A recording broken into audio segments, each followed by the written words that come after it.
Good afternoon, everybody, and welcome to the January 2nd, 2020 meeting of the Tree Advisory Commission. Let's start off with where we have to express our thanks to Wayne Schoper and Scott Sparlin for their past service. Their terms expired on New Year's Eve.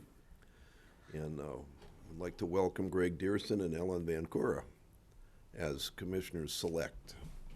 I'm waiting upon the City Council. So if we could start with introductions, starting with Ellen, and we'll go around the table. Ellen Mancura, 833 Cottonwood Street.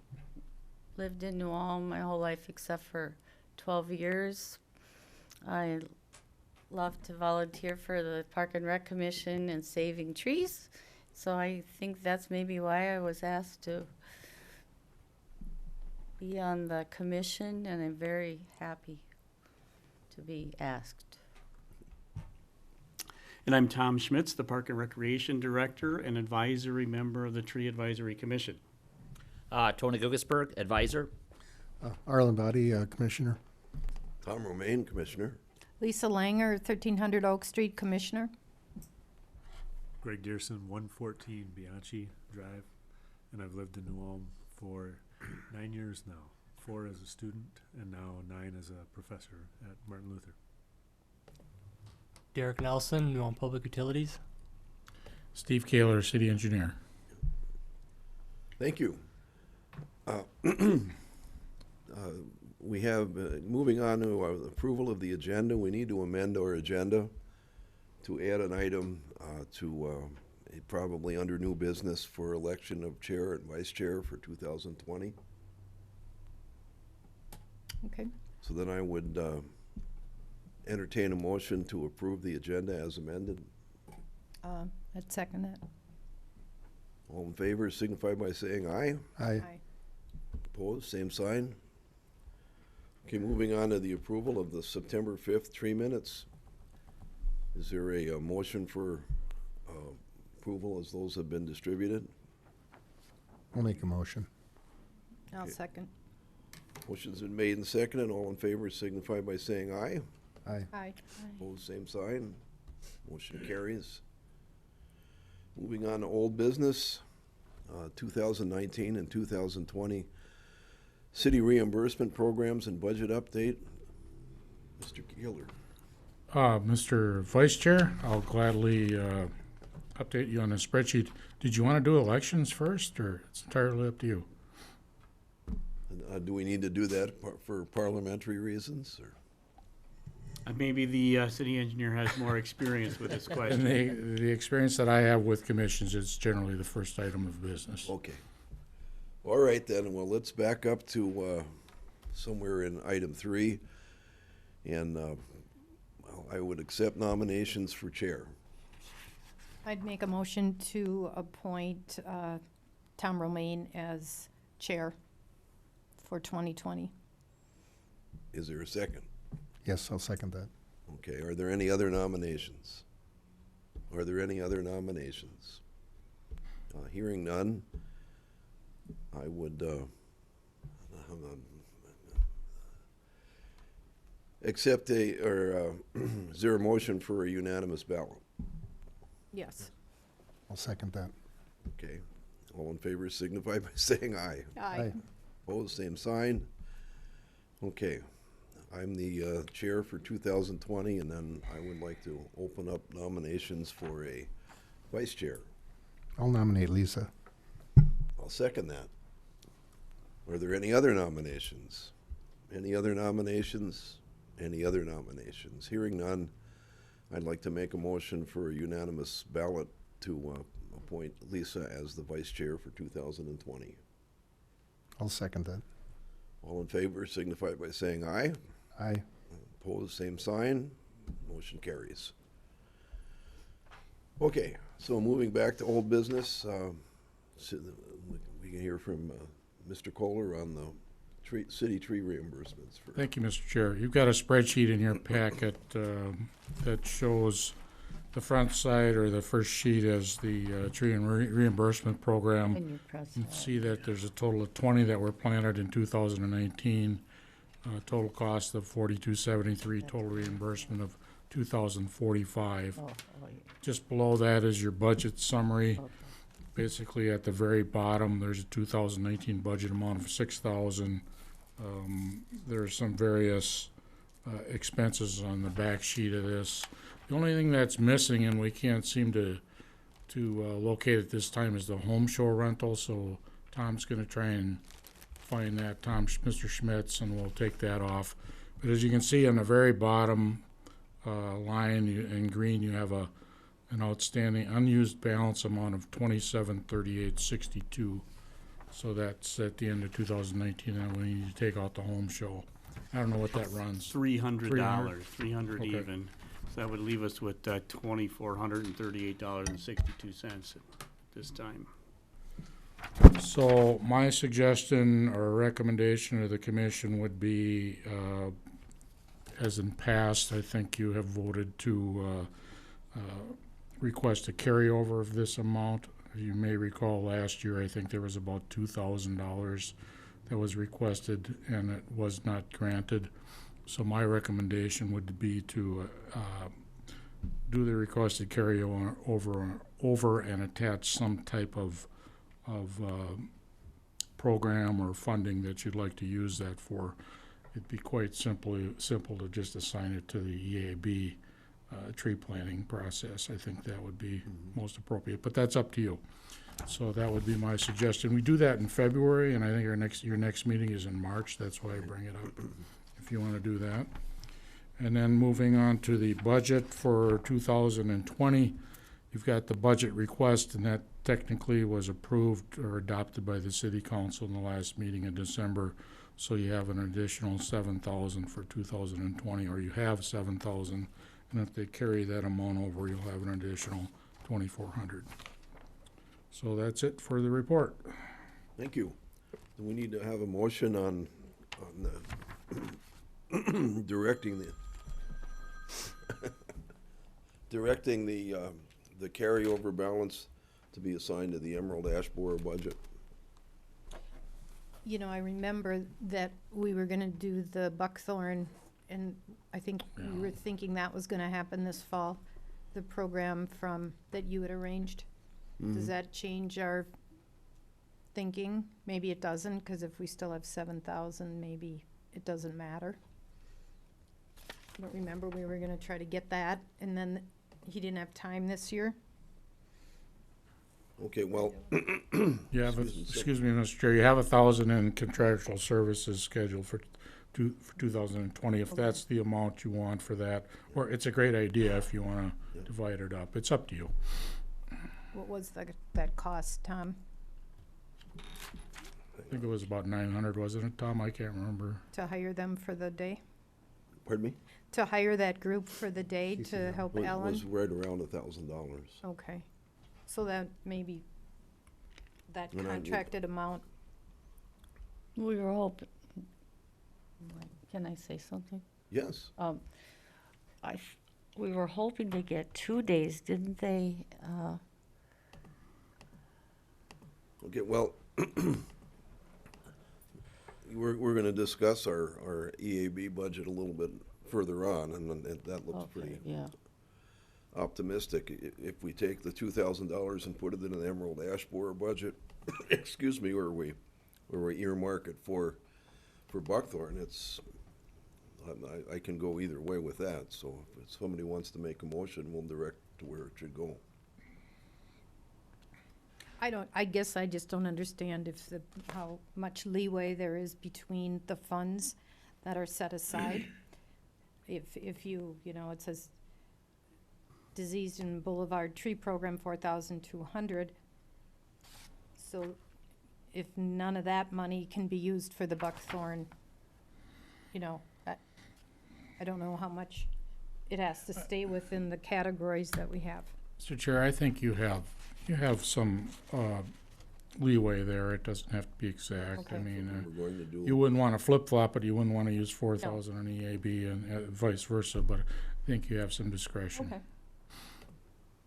Well, then if we're ready for motions, Yes, I am. I'd make a motion that we request the carryover of last year's money into this year's budget with the idea it would go towards the Emerald Ash Borer, the Diseased Tree and Boulevard program. Good. Second? I'll second that. Okay, any further discussion? Okay, all those in favor of the motion to transfer the carryover into Emerald Ash Borer funds signify by saying aye. Aye.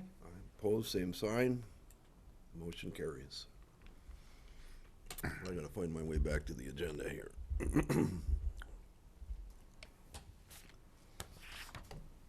Okay, moving on to 2019, 2020 PUC reimbursement programs and budget update. Mr. Nelson? Good evening. So we'll start with the ending of 2019 with the 49 trees that were sent in for a rebate with a total of $3,420.48 given back, which was a beginning account balance of $3,000, and then also with advertisement costs throughout the year, we spent just over $4,200 on this relief program. And any questions on the 2019 budget or overview of the 2019? 'Cause 2020 might be a more in-depth discussion. Because as 2019, the public utilities won't be offering a shade tree relief program. That kind of came about when I contacted the Department of Commerce, questioning why I can't use my tree rebates on my yearly reporting to the Department of Commerce. And they wrote me an email back, and I attached part of that email to the hard copy that I handed each of you at the beginning of prior to the meeting. And this is what I just came up with. I put from 2013 to 2019 because that's the information I have. There was no data from 2015, but I highly doubt that's going to skew any averages. So out of those last 6 years that we can account for, we rebated 318 trees, which was 53 trees on average per year, for a total of almost $21,000 and an average of $3,400 on average given each year. That's just to kind of show the trends and how useful this program was. But on the bottom is the part of the statement from the Department of Commerce, pretty much stating that we should not be using the conservation improvement funds for tree reimbursements, which is going back to when this program started, which could have been anywhere from the early 90s, 92 to 96. It seems odd that the American Public Power Association, MMUA, and other organizations were looking as trees to save on demand side energy savings and whatnot, and now it's kind of reverted back to not being an issue. Because I contacted almost a half dozen other utilities. They either do not offer a program anymore at all, or if they do, it's extremely limited down to like I spoke with some of you last meeting, we didn't have a quorum, so we couldn't really discuss it much, but Owatonna does not have a program. Litchfield does no longer have a program. And Litchfield and Moorhead are actually two municipalities that we kind of looked at in the early 90s and kind of copied theirs. They no longer have programs. Austin has a program. They rebate $10 a tree over a certain amount. I'm talking about over $200. And then Rochester, they advertise and they take credit for their tree rebate program, but they actually don't rebate any money. They work with the nurseries or the arborists, and actually those are the individuals that give the rebate. So at least this year, since we found this out, we will not be having a program. But that doesn't mean that the Tree Commission can't come up with some ideas, and maybe we can work towards something in 2021. And this comes down to being with their state statutes, with the Department of Commerce. and what they look at and how I report to them. So, Thank you for that report. So, where does this leave us with the PUC? Is that- so with the PUC, there is also, obviously, the city has their boulevard rebate. And the public utilities, the electric department is still going to be doing their rebate. So technically, on that rebate form, there was 3 possible rebates. There was the shade tree, the city's boulevard, and then the electric department also had one for removing trees from under power lines, which then also came out of my funds. So they're going to still keep that portion of the rebate.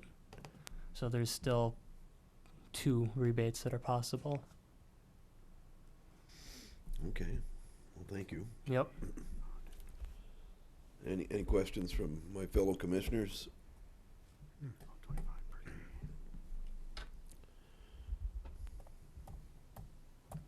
Mr. Chair, I just have one quick note on that. I mean, it's too bad that they don't offer anymore because, you know, working in the tree industry, people just love when you mention the program there. It encourages them to plant trees. Right.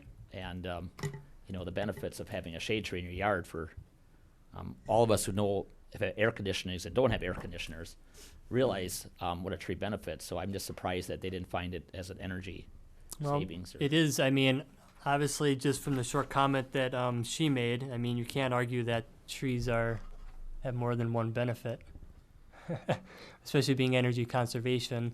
But the fund, I can't use my funds for trees so there's other options. One would be to attach a fee onto rates and have everybody pay into it. So is that good? It could be, but then you have lower income people that can't afford a tree to begin with that are paying for trees that some people can't afford. But that's one scenario. I'm sure there's more to look into. Is there any grants out there that you could apply for? That not aware of any, but that doesn't mean there's not any out there. Worth looking into. Any other questions?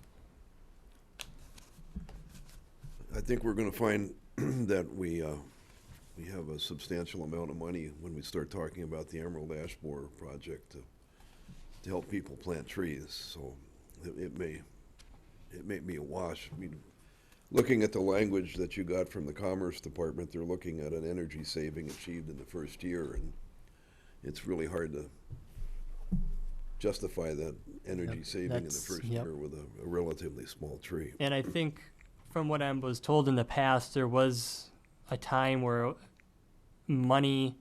there could not be any savings captured from trees being planted, but at one time there maybe for a couple of years, money could be spent on trees, so maybe that will change. And then it could be more easily implemented, at least on my part. Well, who can tell what's going to happen with the federal government? So, Depends, yeah, who's in charge, you kind of, yep. well, moving on, Buckthorn update and Conservation Corps crew update. Ellen has had much more input on this than I've had, as has had Tom Schmitz. So, Thank you, Vice Chair Romaine. I'll start with that, and then Ellen and I can work together. A couple of items that I'm aware of is some good news, courtesy of the Isaac Walton League, here, our local chapter, at the end of the year, distributing their charitable gambling funds. $750 they're going to be donating to the city towards the buckthorn removal programs. So that's great news, $750 coming this year in 2020 from the Isaac Walton League to help offset costs related to buckthorn removal. And then the other tidbit I have is we have consummated a one-year extension of the agreement with the Conservation Corps of Minnesota to hire their crew. So we've got till the end of this year now, till New Year's this year in 2020 to hire the Conservation Corps under a consummated agreement. And I went through the notes here. I found out this past year they were quoting $1,225 per day for a full crew per day. I don't know if that means 8 hours and if travel's included or not, but it's just rounded up to $1,300 for a full day for one crew. How many people are in a crew? That I can't Five recall. is- Yeah, I don't, that was me, well, I was gonna ask the same Normally, when question. we hire the crews at the state parks, it's 5. The supervisor and. And they or usually more. work tens, don't they? Yes, but it doesn't, and That includes travel time is travel, so- included, yes. Mhm. If they're coming from Mankato, we're probably gonna get 8 hours of work in a 10-hour day. They should be able to. Mhm. So my thoughts there include that the commission has, their appropriation from the city council of $7,000 total for the year. There is also the carryover request that might be going towards EAB. And then there's a $750 coming from the Isaac Walton League. And the Park and Recreation Department could also be involved if it comes to buckthorn removal of the crew on parklands or trail lands. So I could certainly see us probably being able to afford, 2 full days throughout 2020 at least, from a budgetary standpoint. So then it'd be a matter of Ellen scheduling that with the Conservation Corps supervisor and figuring out what month that might be, or are we gonna wait until autumn? Any thoughts on that, Ellen? Yeah, while we're talking about that, has anybody here besides me seen how absolutely fantastic job that Dewey and his partner and the one machine they had, and they worked about, I clocked them 7 hours a day, and so in 14 hours, they took down the most amazing amount of mature buckthorn. Yes, and the Park and Recreation Department was paying those Yeah, invoices. right, and I have along no idea how much South he Market charged. Park and the bicycle trail area. Yes, So And- great work. yeah, and it helped that they were sprayed, the trees were sprayed, so they didn't waste their time on just. But that presents a problem with future buckthorn. Let's say we get the Conservation Corps next year for a day or two. I have, as soon as Sentence to Serve has promised me this fall, but Eric's not stuck, but they're very busy removing ash trees from Flandreau. So, but I think at some day that it's, 20 or above, I'm hoping he'll show up. But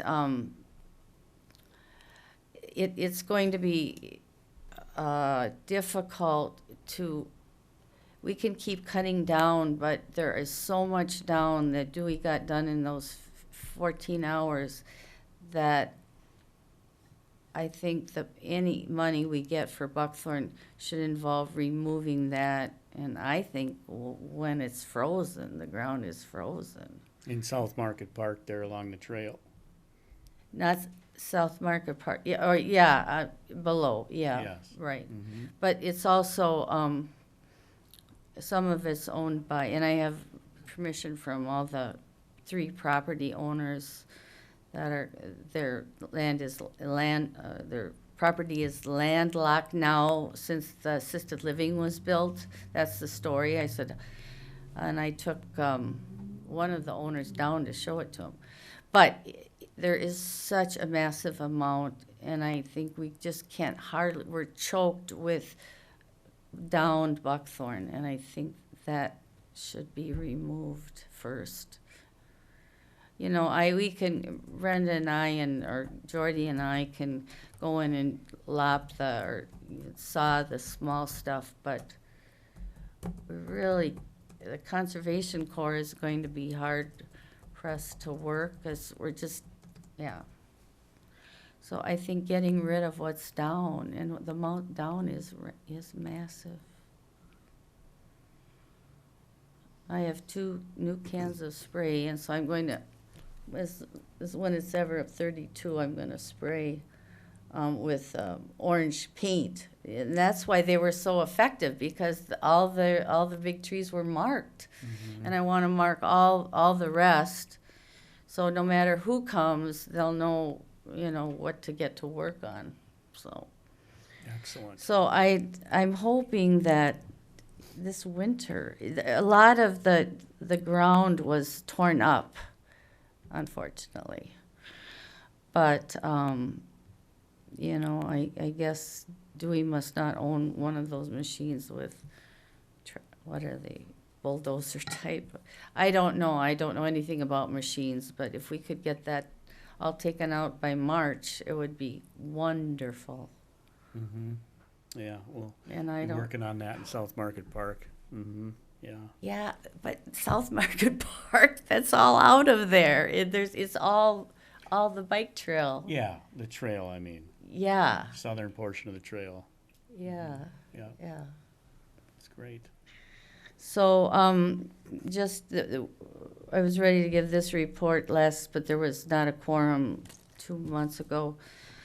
From April to October,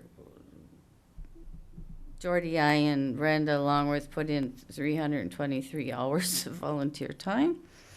And then we got to November, and there were 25 more hours. In December, there were 45 hours because it was wonderful weather, and 14 of those were Dewey and his helper. So I was able then to go around, and you can't use Roundup if it's this, If first of all, Roundup has to be put on within 2 hours, so it's all Garland 4. And I was, except for 3 that I ran out, everything that cut is sprayed, so there will be no regrowth. Fantastic. Guarantee it, which is critical. Yes. So it's all sprayed, and it just has to be hauled out now. Oh, let's see. Well, that's Conservation Corps.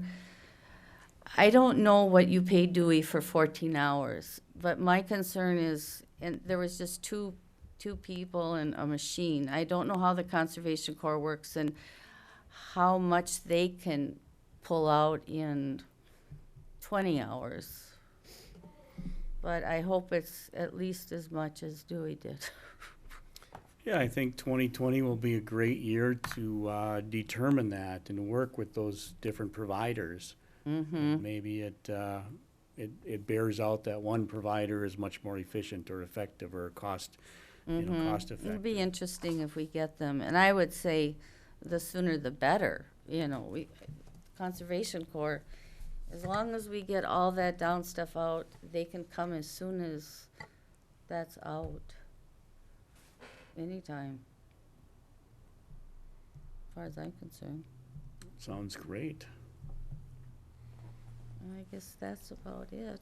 So is it- There is a we're whole lot talking less about- buckthorn in the city of New Ulm than there used to be, I tell you. Yes. I've noticed that most of the property owners between Summit and Garden have taken all theirs out.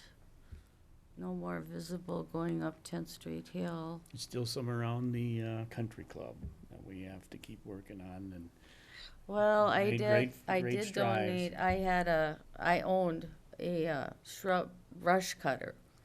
It really was too bulky for me, so I used it, but I didn't find it useful enough. Much better with a lopper. And then I would have been willing to work with Kurt, but he said he ran out of time, and I'm not gonna go work without him. Jan, Waldner, and I took out a ton of buckthorn 2 summers ago, but March, but I never got back out there, and most people won't work unless I'm there. well, you're our fearless leader. Yeah, right. You're I our don't know. It's fearless like, leader. I wonder about Flandreau, what kind of maybe progress the state park has made. I don't know if anyone I knows talked that. to Molly, maybe Derek knows. Let me see, what did Molly say? She used up, she got some, of course, now the state parks are no herbicide, period. So, no herbicide, so that's new. But they feel like if they have this machine, and I've seen the machine, what it does is, shred the stumps, it gets close to the ground and they shred them, that the rate of regrowth is good enough, whatever that is, it's not like if you do 2 inches from the ground and dab some 50% Roundup, nothing will come, but, so that, and then they had the goats, that's what, Molly had the goats, and we don't have any money for goats, so that's what, and then the goats came back, I hear. Yeah.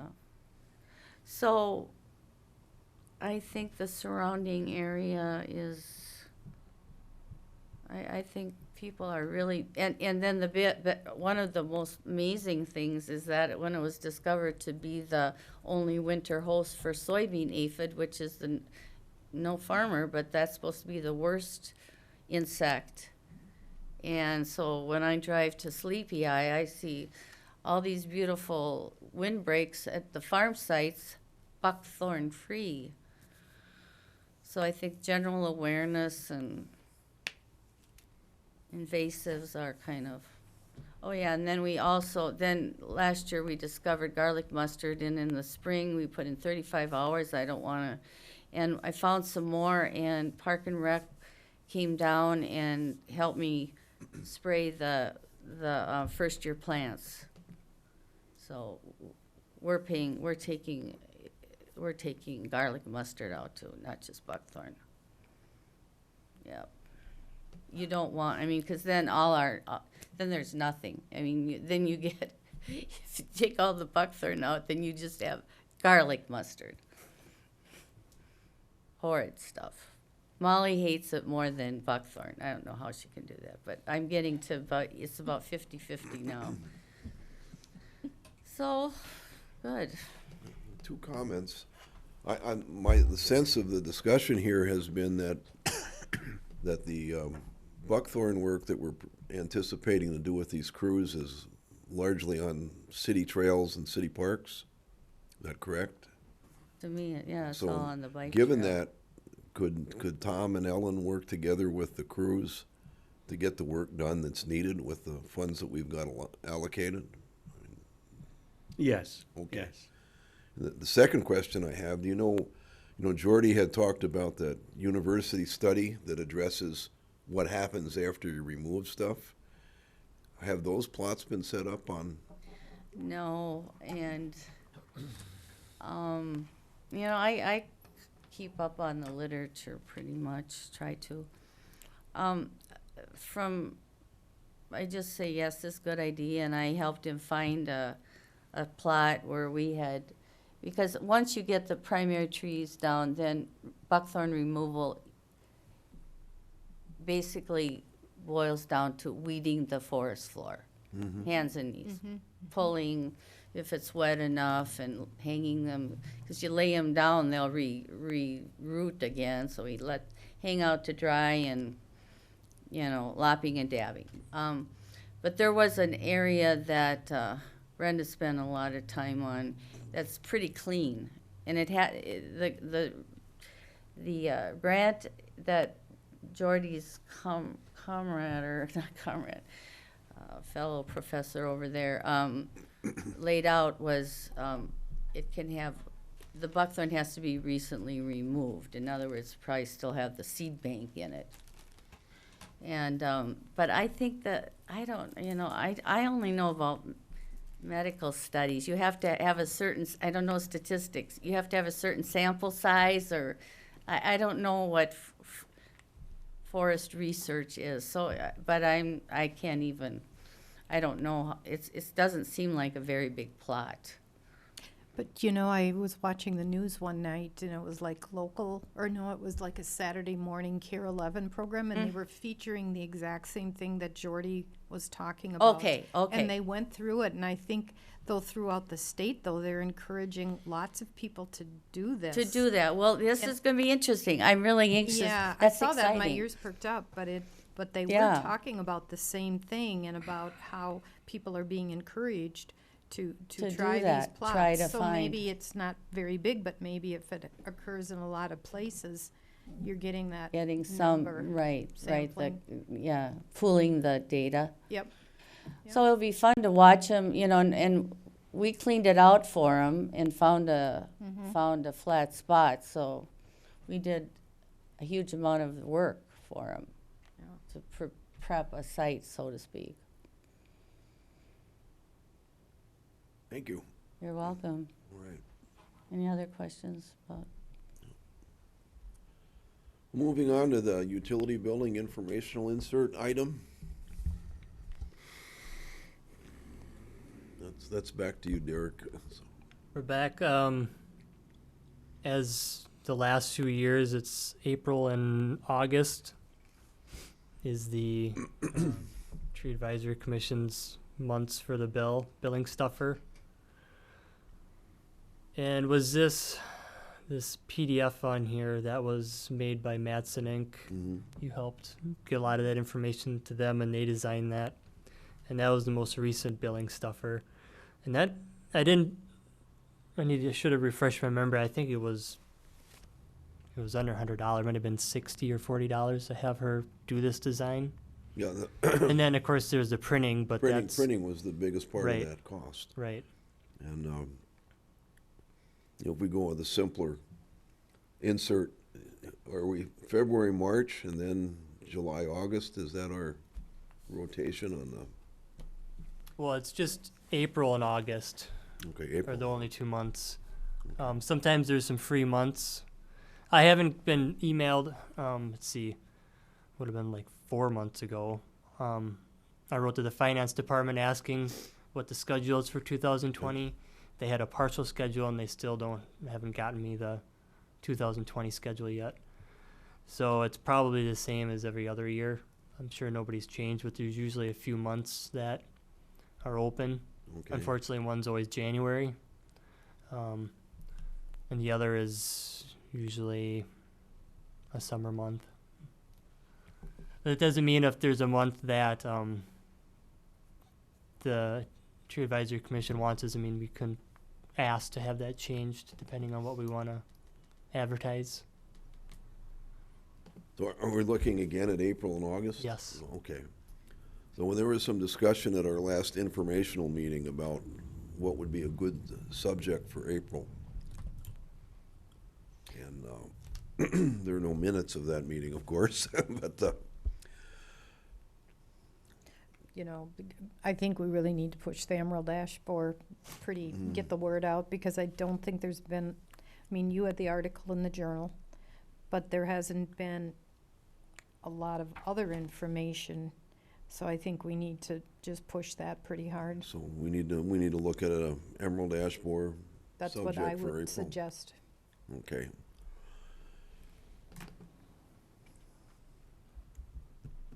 Tom, could you just educate me or ask, Pardon me? are we encouraging homeowners that have ash trees to take them down before they're infested? Is that the current, or just wait and then cut them down? Use them for shade until they're infested, and then, what is the Well, there's a current? variety of things that can be done, you know, if you're, Right, what's if- best if- practice, I guess I'm if asking. a person needs to look at the ash trees in their yard or you know, if the ash tree is a key part of their landscape, there are some things you can do to slow down the onset of emerald ash borers. There's systemic insecticide treatments that can be done. If the tree is not in good shape, it's probably a good time now to be thinking about cutting it down. And once your tree is infested with emerald ash borer, what the Department of Agriculture has recommended is that during the growing season, if your tree comes down with the emerald ash borer and it dies, you should leave it sit until the dormant season, if it's possible, and then take it down, because their concern is that if you're, there are a couple, you can have up to 2 generations of larvae hatch and create adult emerald ash borers in a season in Minnesota. So your tree dies, it's got larvae in it, they'll have potentially emerge. You cut your tree down and you haul it uncovered to a tree disposal site, you have the opportunity to spread some more emerald ash borer adults as you go by. You know, if you can haul it in a covered vehicle, that would work great. Chipping, you know, unless you get the chips of the tree down to about a 1/2 inch in diameter, they have the potential to transmit. hatch out adults as well. So So now all the ash trees that are on the bike trail, is the city going to cut them down before they get infested? Because there is a lot of, I mean, there's. well, I used to live next door to South Market Park, and if you look at the bottom third of South Market Park, it's a solid stand of green ash. Right, and that's, so we've saved the ash, but should we cut them down too and just start all over? And then the question of reforestation of all that. I didn't fear even that bring up. if you were to take those ash trees off the bottom side of South Market Park, it would turn into a marsh. Because it's a low area. Oh, with the It springs is, up above that's it. why I'm hoping that we can pull all that out, the cut stuff while it's frozen, because it is a Well, marsh. If you don't have the ash trees there translocating and sucking the moisture out of that marsh, it's gonna turn back into like the cattails that are adjacent to it. Mm-hmm. So that's something that when you start removing tree cover off a wet area, you change the environment. Absolutely. So there are some opportunities. Most of the opportunities in emerald ash borer management are not to perpetuate the tree on the site, it's just to give yourself some time to replace it. So my recommendation to most people that have ash trees in the yard would be to start something else now before you lose your ash trees. So, Mr. Chair, probably the question though is, if the tree is infected, who's going to remove it on a private yard? Do we know yet? Who's gonna The remove it? homeowner is responsible for that? That's probably the homeowner's responsibility. So if they said, well, I'm not gonna spend the money removing it, it's just gonna sit there? Because, I mean, if you got 5 ash trees on your yard, and they're rather big, it's gonna cost you a little bit of money, so.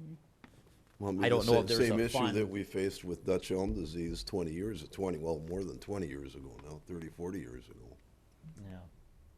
So I just didn't know if there was gonna be any funds available for private on the yards. I don't see there doesn't seem to be the sense of urgency that there was with Dutch elm disease, where there was a requirement that you had to take the tree down. It was in statutory stuff. Sure. You know, there's a city ordinance that sets up I think if you read the city ordinance, there's almost a requirement in that ordinance that you have to remove the trees. But there's no funding tied to that ordinance. And, you know, if we feel strongly about it, as a tree advisory commission, our responsibility or our purpose is to advise the city council. And if we feel that there should be another rebate program set up with public funds, that's certainly within our purview to make that recommendation, but I don't know where the funds would come from. What I remember from Dutch elm disease programs is that a lot of the funding in this was federal and state that helped people take trees down. And that's not an issue, or that's not forthcoming with emerald ash borer. And like you mentioned, though, I think I've had a lot of people ask me, well, what should I do with my ash trees? And I said, well, look at them. If they're healthy and they provide shade on your house and yard, I would treat them. And if they misshapen, half dead, just get rid of them and start over. Yeah, And provide no that's the shade. good recommendation. The other issue with treating them is that the systemic insecticides that are labeled for homeowner use have two limitations on their application. One is, a diameter inch rate. The other thing is a rate per acre, and sometimes the limiting factor about how many trees you can treat, say in a yard or a city block, if you own the whole city block, is how much active ingredient are you putting down on an acre basis would limit treating all the diameter inches. Yeah, which is a good point because it's a chemical that we're Right. dumping into the soil. So, Right, right. But, excuse me, if the homeowner or the property owner was to go and use the systemic injectable insecticides that are licensed for a commercial pesticide applicator, then there's not that acre limit doesn't apply because it's being injected into the tree. But it's just like it was with treating elm trees, it's a opportunity to buy time to replace your trees. But I think this is a point, and I want to understand it. Once you know they're infected, then you should not cut it down because the chips, you should not cut an infected tree down. You should just Well, you wait can- till it What- dies What the and Department of the Agriculture larvae. is recommending is that, not that you can't cut it down, you can cut it down and leave it on your site if it's a hazard. But they're recommending not to transport it to a disposal site unless you can put it inside, say, a truck that's, enclosed. Oh, enclosed, not just But at on one top point, of a open once bed. the infestation gets widespread in the city, Yeah, then you're not gonna be spreading that anymore. It would be in the early times of the infestation. And the Department of has anybody heard whether or not the Department of Agriculture has scheduled that inventory or field inspection that they talked about at their open house? They were supposed to come back during the dormant season and look for evidence of, I have not, Mr. Chair, but John Isley might be able to answer that. Also, I believe he might be able to comment, there's a window that you can transport during the winter time when you can transport to the burn site, so you don't have to leave it lay in your yard forever. So. Any comments, John? I don't, Yeah. you might as well, I'd like to get home Welcome. before midnight, so. Hi, John Nisley, planner with the city. Yeah, to address that one, the point about moving it, the state doesn't want us to move anything between May and October, Yeah. or May through October. So outside of that window, they believe everything is dormant and won't be active. So you wouldn't have to worry about it moving around. And then, let's see, what was the other point you had a question on? The inventory, Oh, the inventory. So the MDA did come and meet with city staff and kind of give city staff an overview on how to identify emerald ash borer in trees in the boulevards. And then we did go up to the site where they found it in the city. And then they did a preliminary survey, just basically a cursory drive around of that area. And more or less all those trees up in that Oakwoods Height area had some sign of having emerald ash borer. But the further they got away from that site, the less sign they were seeing. So they figure at this point that it's been in the area roughly 5 years. okay. Did you want to go into the Sure. discussion on emerald ash borer and where the city's at? Sure.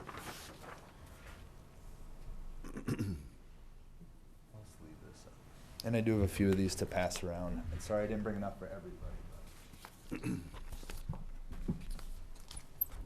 So the last time I was here at the Tree Advisory Commission meeting, we talked about the city applying for 2 grants to deal with emerald ash borer.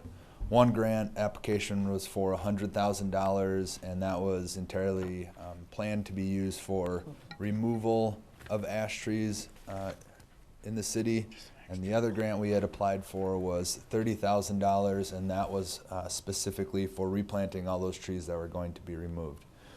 We did hear back from the DNR, and we did receive funding of a little over $88,000. But that $88,000 has to cover both the removal and the replanting of those trees. So, Mr. Chair, John, may I interrupt you? When he's talking about removal and planting, it's in the right-of-way or city-owned properties. It's not on private area. correct. That's important. That's a good point, and the DNR made it very clear that this grant money is only to be used on public property. So we only had choices of things like parks or boulevards, and they said absolutely no to removing anything on private property. So, Just go ahead. a question. That's $88,000? Yeah, 88,352. Yep, Audiently challenged person here, so.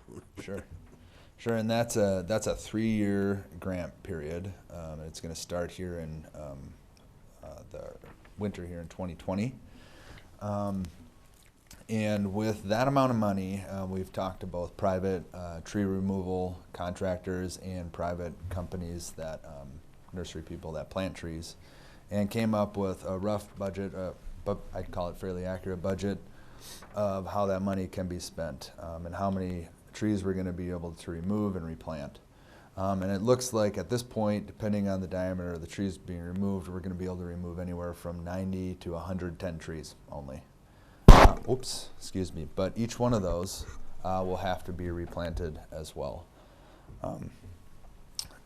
And so the plan is, or what we're working on currently, is developing a bid package to send out here in the next month or two, requesting bids on removal of those trees, and then another bid package for replanting all of those trees.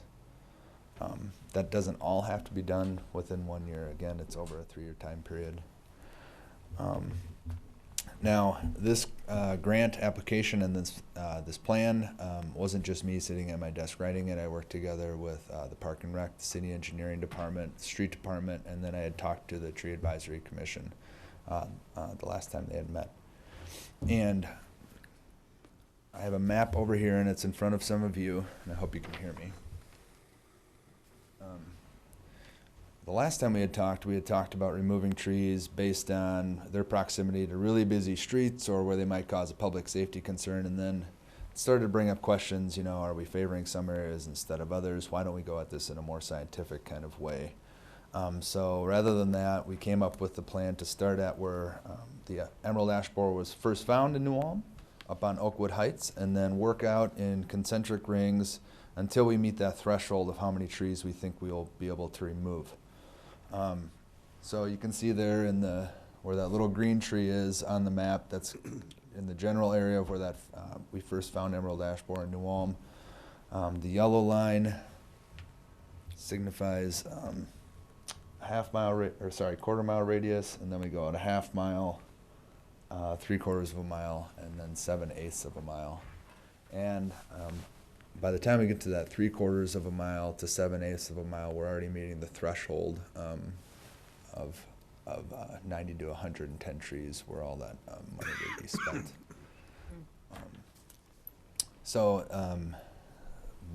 What the city is also doing, we have a plan as far as replanting trees. We're limited to planting trees with a diameter of a 1/2 inch up to 1 inch, or container size number 15. And we cannot use maple at all in New Ulm, because we have a large majority of our trees, boulevard trees in New Ulm, are maple. So we have developed a list of about 10 to 12 trees that will be available to be planted in those places where we're removing ash. So. And are these, just the red and green, are those, do we know whether they're on public land or are they or private land? Sure. So I should take a step back. all those red dots that you see on the map are trees that were actually GPSed and located by Shane Omersa.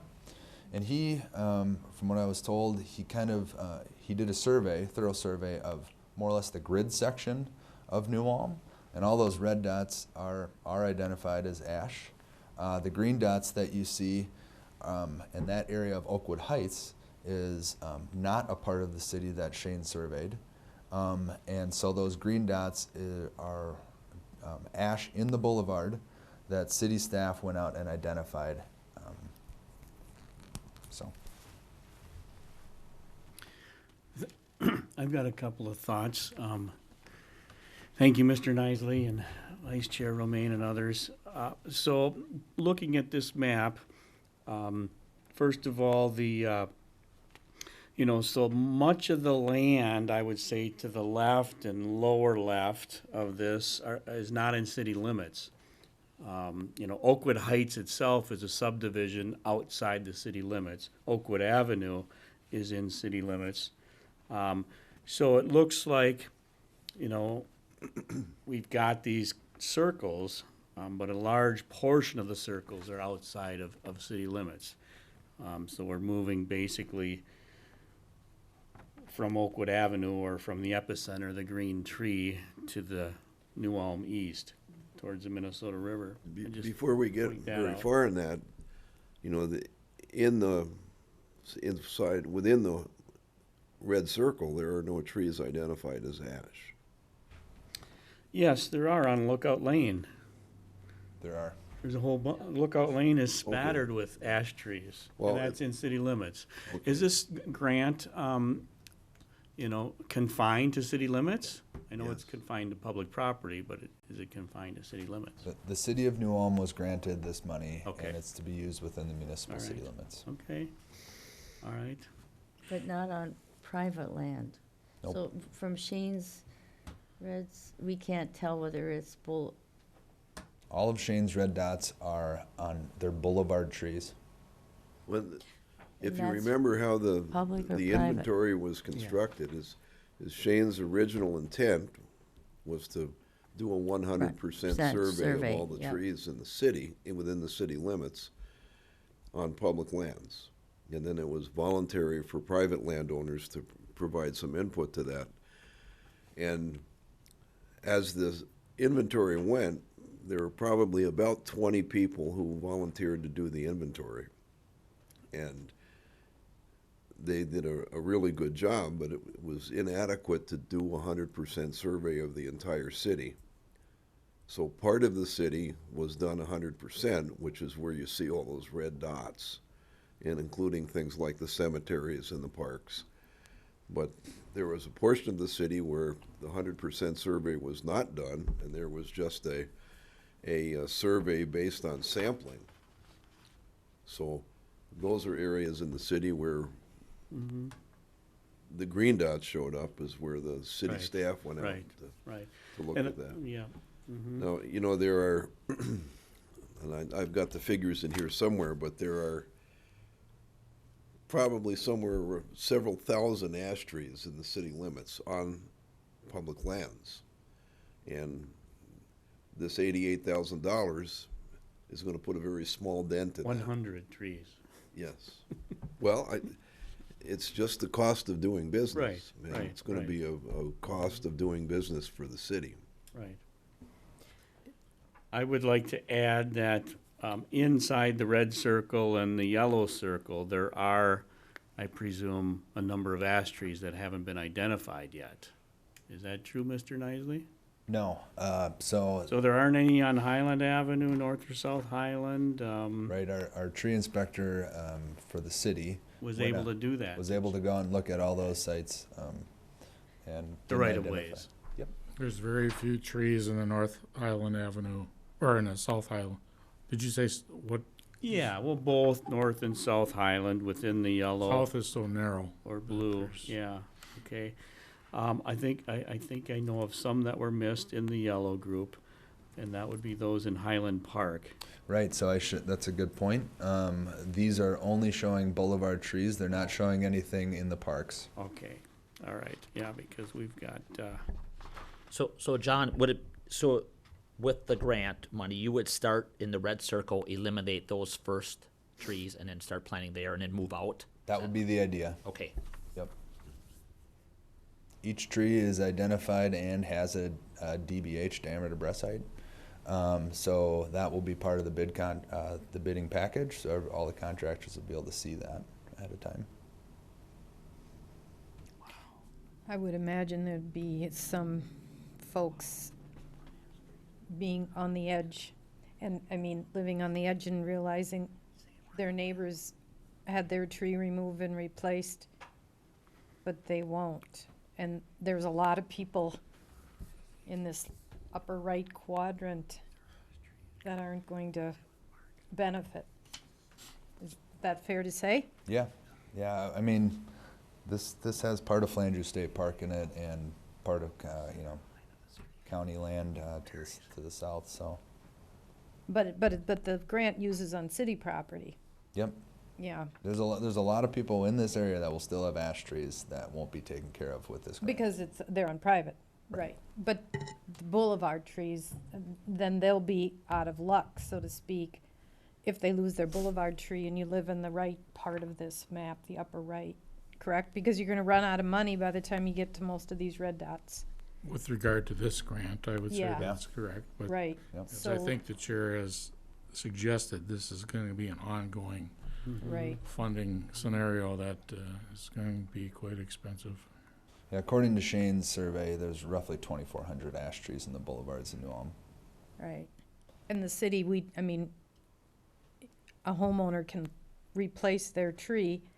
So in the beginning, some are gonna get their ash tree on their boulevard replaced, and some will not. So the question I have is, if somebody lives out in an area where all the red dots here, farther out, and they have ash trees on their boulevard, and they said, I want to take them out, will you grant them the right to take them out, and then they can plant the trees themselves just because they want to get rid of them themselves? You understand? So they're within city limits? They're within city limits. Because right now, if you have, with the boulevard program, if you have a tree on your yard, on your boulevard, and it's alive, you can't just cut it down. Well, you have to get a permit from You have to the get a permit. engineering department. But if it was alive, you can't just cut it down. But if it's an ash tree now and they've come up and said, I've got an ash tree there, it's healthy, but maybe I want to start over, will they be given a permit to take it down and plant one? I think that might be a place where the commission could recommend a change in the policy and add that as a reason to remove.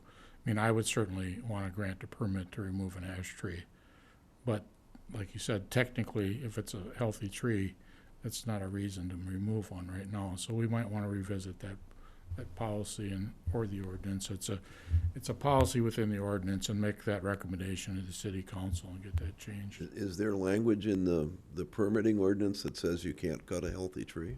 Yes. Okay. Well, there are reasons to grant a Right. permit for removal. And if you're not in that criteria, we don't grant it. You have different views on statutes, but there's, Okay, Okay, it's diseased, understand. it's dying, Yep. it's structurally hazardous. Those are the reasons, some of them. was there any consideration in using this grant money perhaps for trees that are hazardous already instead of? that was considered.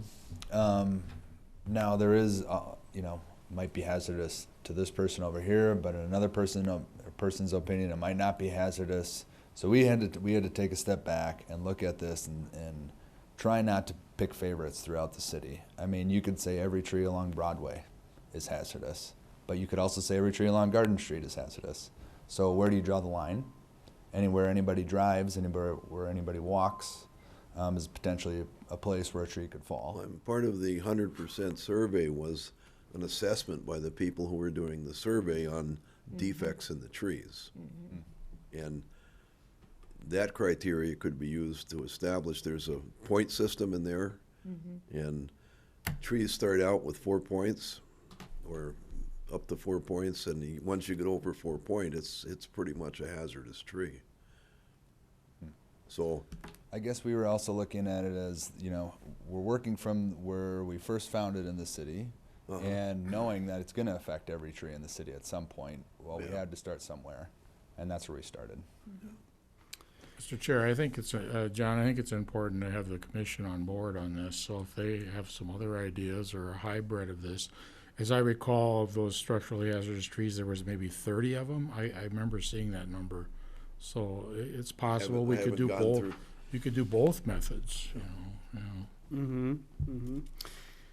So I think you could offer some valuable input. We certainly, I don't think we're stuck on this at this The only point. thing we're stuck on is the dollar amount that we have. Right, right. Mhm. And then 2 years to spend it. 3. Yeah. 3? Yep. Okay. Vice Chair and members, I have another question or comment here. Are we, with the $88,000 grant, are we going after just trees in the right-of-way only, or ash trees on city property, period? We, when we discussed it as city staff, we were only going after ash trees on city property. Or sorry, in the boulevards. Oh. Not on parks, The right-of-ways, okay. not yeah, on be- parks, okay. not Or, on city-owned land. you know, PUC lands, other city-owned land. Because there's plenty of city-owned land in these circles that are not part of the right-of-way, is my understanding. Yep. Yes. So if we're working out from epicenter one, you know, going after just the right-of-ways is not going after the ash trees closest to the epicenter on city land, all city land. So I'll just point that out as a comment. Well, I think, you know, there probably needs to be discussion among city departments about how removals are done on boulevards, how removals are done in city parks, how removals are done on cemeteries and on lands run by PUCs, but I don't think it's the Tree Advisory Commission responsibility to get into what's basically a budgetary discussion. Okay. So, you know, from my personal standpoint, you know, it's a horse apiece.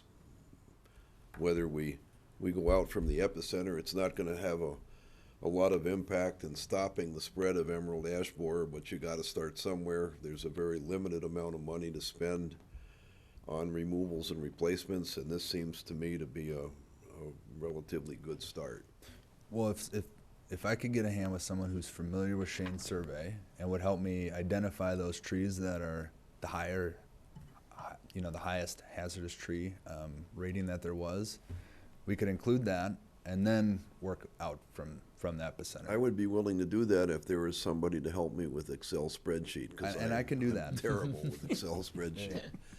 But, yeah, I think we could identify from the data that we've got as to which trees have high scores Sure.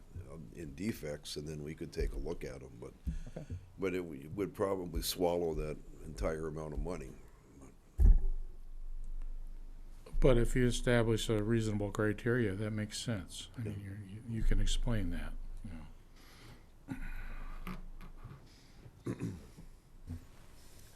And would you be willing to help us with the April insert if we decide to use emerald Sure. ash borer?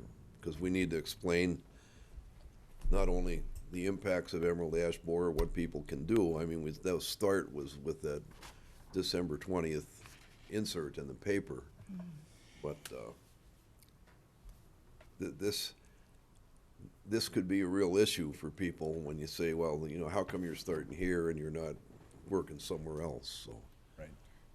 I think on that who is the public information officer for the city? Is it still the city manager? But I don't think we have anybody appointed to that Because I particular remember role. when I was involved with the fire department, officially the city manager was the public information I imagine officer. out of his office. Yeah, for the EOC, or, you know, the emergency operations, it would be the city manager, I think. Okay. you know, I'd just like We to. can, we can give the city manager this hot potato, this hot rock. Whoop, here it is. I just like the suggestion when you do the insert, and it's on emerald ash borer, to maybe formatted in frequently asked questions, you know, like the questions Tony's getting, you know, what do I do with my tree on private property? When can I take it down? You know, and keep it very simple and very, you know, what are the questions that people have right now? I think it's a whole learning process that's gonna take years for people to understand this. So, just a suggestion on the format. John, just one other question. So when the trees come down, is the city staff gonna take out the stumps on the boulevard? Right, that Like was, they've always have in the past? yeah, that was part of the matching requirement we used for this grant, was that the city street department would be grinding those stumps. That's, the city street department has a longstanding policy of taking the stumps out.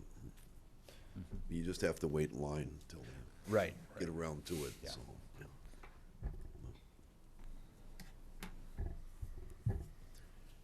I'd also like to quickly remind and point out that the Isaac Walton League has donated $1,000 to Yep. the city for emerald ash borer work. Could I publicly thank Isaac Walton for the $750 for buckthorn removal? Well, there is a $750 donation from the Isaac Walton League for buckthorn removal. There's also a $1,000 donation from the Isaac Walton League for Emerald ash. emerald ash borer. Right. So under new business, under emerald ash borer, it says there's a new emerald ash borer plan, or was it that the existing plan that Shane put together a couple of years ago? The adopted plan is in the packet. Right, but I mean, it says, in the agenda, it says new emerald ash borer plan. I was hoping we hadn't missed Oh, something. no, it says New Ulm EAB plan. Ah, I can't read. I need some more drugs. That is the adopted plan Okay. in the packet. Any more questions for John? Thank you very much. Okay, I skipped over the big tree contest. Just a quick update there, Vice Chair, is the 2019 winner has not been able to expend the $200 funds to get a tree planted. So I think that will be a request for carryover or into the 2020 budget. We've done that before where we've, the identified winner was not able to get a tree planted and expend the funds. So that's one update. The other one is whether or not you are ready to choose a species or continue the program in 2020 or postpone that to the March meeting. Let's have a motion to carry over that $200 award into 2020. I'll make that motion. I'll second it. All in favor signify by saying aye. Aye. Aye. Opposed, same sign, motion carries. And then there was some informational discussion a month or so ago about species, and one of the species was buckeye. And Page 13 in your packet out of 30 pages, page 13 in the PDF, 13 out of 30 has that list of past species and potential future species.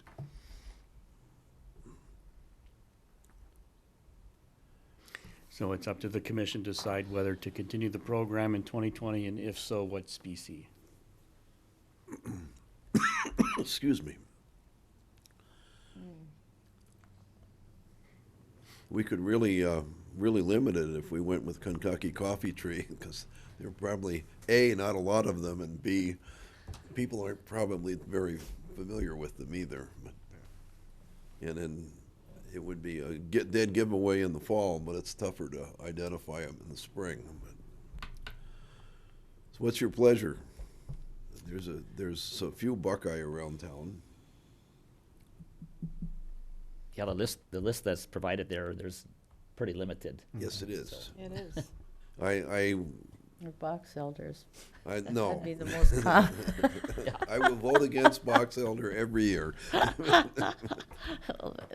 There's enough of I would make a motion that we continue the program and try the buckeye. Okay, I'll second that. Any more discussion? And what is the tree that I read, it can be confused for Horse chestnut. Buckeye, horseness, chestnut. Mm-hmm. Well, we have a motion on the floor, and so we're, Can we second it? yeah, it's been There said, motion made and seconded. What was the species? I'm sorry. Pardon me? What was the species? Buckeye, Okay. Ohio Buckeye officially, but, Yeah, did you want to make an amendment to it, Ellen? Okay. Well, any further discussion? All those in favor of the motion signify by saying aye. Aye. Aye. Opposed, same sign. Motion carries. We will have a contest and Buckeye will be the species. And I think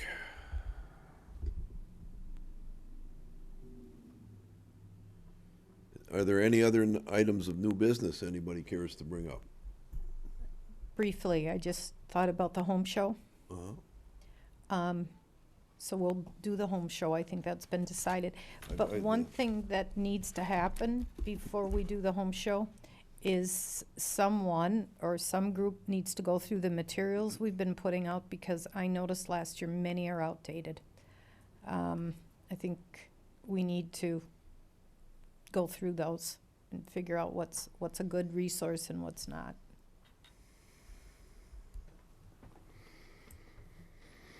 Okay, how do Yep. you suggest we handle that? Well, let's see. Maybe we have time, no, we don't, because Yeah, our we next do, don't we? meeting is March. March, yeah, okay. We Our would next have time. meeting is March 5th, Yep. and the home show is the weekend of March 27, 28, 29. So could we make a motion, discuss that at the next meeting? That still would give us 3 Certainly. weeks to look at those materials. We just need an agenda item, we don't need a motion to Yep, put an okay. item on the agenda. All right, To have the reviewed, bring the ones in question and bring them to the meeting so everybody can look at them is, possibly. the official DNR, we have a lot of, Sue made stickers and we modify them and we update them so we don't throw them out. And they're fine.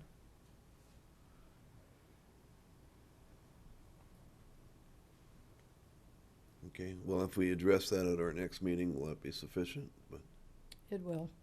okay. Any other items of new business for the good of the organization here? Okay, hearing none, I would, is there a motion for adjournment? I'll make a motion to adjourn. I'll second that. We are adjourned. Thank you very much. John, don't run off. No,